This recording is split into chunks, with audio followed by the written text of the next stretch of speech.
Oke, baik. Assalamualaikum warahmatullahi wabarakatuh. Di sini perkenalkan, nama saya Rizky Bermansyah dengan nomor NPM 23570510616 dari kelas B ya. Di sini saya ingin membuat video studi kasus dari mata kuliah TBO, Teori Bahasa Otomata. Ini saya ingin membuat perkalian biner ya. Baik, kita mulai saja. Perkalian biner adalah operasi dasar dalam MTK, matematika komputer, dan teori bahasa otomata juga ya. Memahami prinsip-prinsip perkalian biner sangat penting untuk membangun dan menganalisis algoritma serta sistem komputer ya. Apa itu perkalian biner? Perkalian biner adalah operasi perkalian yang dilakukan menggunakan sistem bilangan biner. Sistem bilangan biner menggunakan hanya 2 digit, yaitu 0 dan 1 yang kita tahu ya. Cuma ada 0 dan 1 untuk merepresentasikan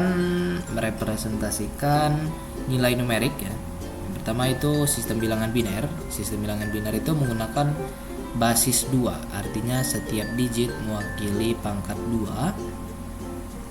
Dan operasi perkalian ya, perkalian biner itu mengikuti aturan yang sama dengan perkalian desimal, tetapi menggunakan digit biner.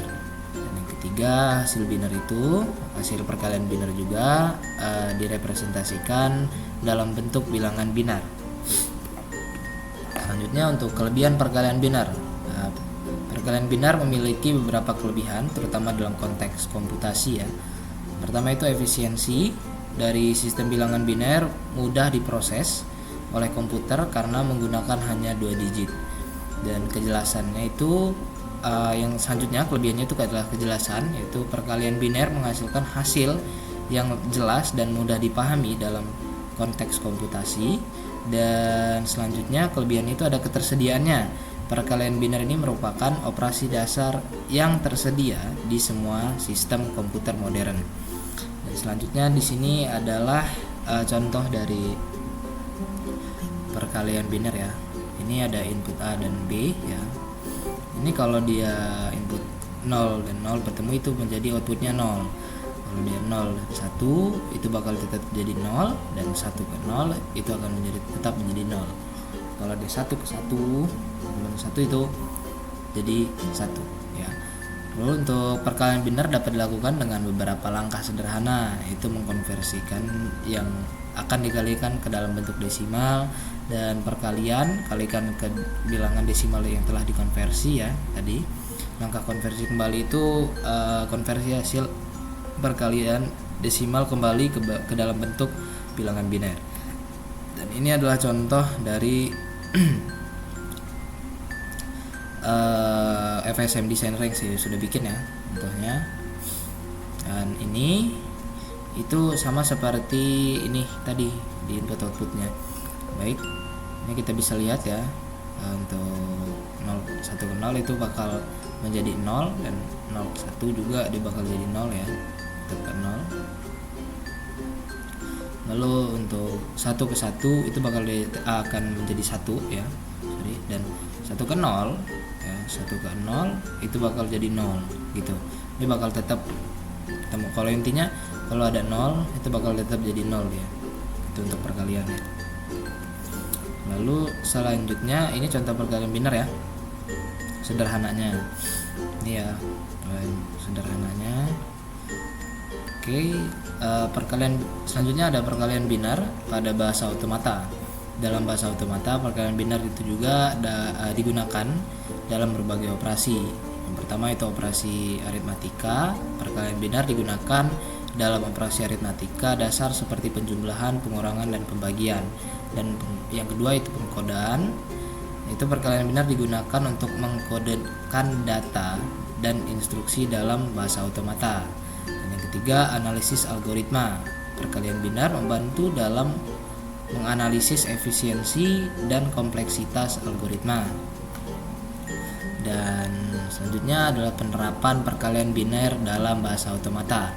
Perkalian biner memiliki banyak penerapan praktis ya dalam bahasa otomata. Yang pertama itu pemrograman. Perkalian biner digunakan dalam operasi aritmatika dan pengkodaan dalam bahasa pemrograman. Yang kedua yaitu kecerdasan buatan. Perkalian biner digunakan dalam algoritma pembelajaran mesin dan jaringan saraf. Yang ketiga itu komputasi grafik ya.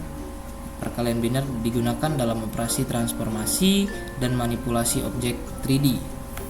Selanjutnya, manfaat perkalian biner dalam bahasa otomata itu tadi ya, efisiensi komputasinya, akurasi dan fleksibilitas dan skalabilitas. Itu kan untuk efisiensi komputasinya, sistem bilangan biner meningkatkan efisiensi komputasi dengan mengurangi jumlah operasi yang dibutuhkan.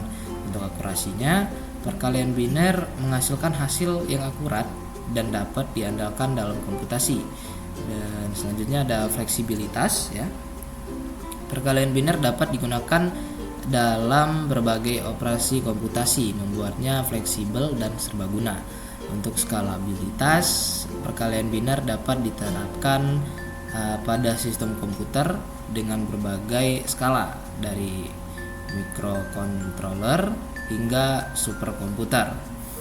Selanjutnya adalah tantangan dan keterbatasan perkalian biner. Perkalian biner juga itu memiliki beberapa tantangan dan keterbatasannya. Yang pertama, kesalahan overflow. Perkalian biner dapat menghasilkan kesalahan overflow jika hasil perkalian melebihi batas representasi dasar.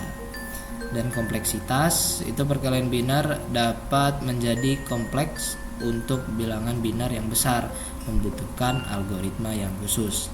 Dan kesimpulan dan prospek ke depan itu, perkalian biner merupakan operasi fundamental dalam bahasa otomata dan komputasi.